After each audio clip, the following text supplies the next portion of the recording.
Oh, Bessie. Nandito ka na pala. Sorry, Bessie, ah. Nalita ko ng uwi, eh. Okay lang yun. Ano ka ba? Alam mo, mabuti pa. Magpahinga ka na rin. Ako na bahala kay Ninang. Sige na. Thank you.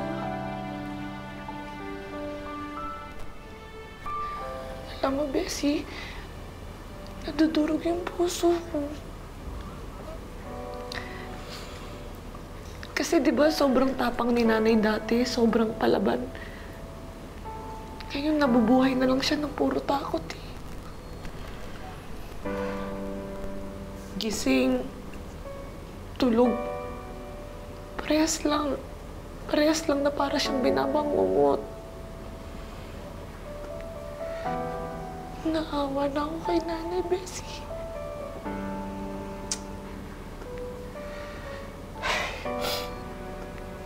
Alam mo, Bessie,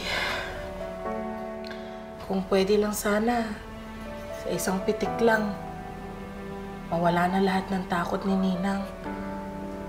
Pero, hindi ganun yung sitwasyon, eh. Alam mo, tingin ko, mapapanatag lang ang loob ng nanay mo kapag naparusahan na lahat ng gumawa sa kanya nito. Sa inyo. Alam mo, Bessie, tama ka.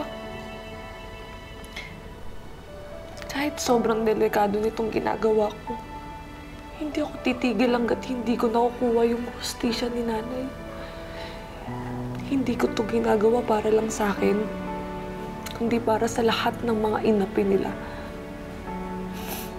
At lalong-lalo na para sa nanay ko.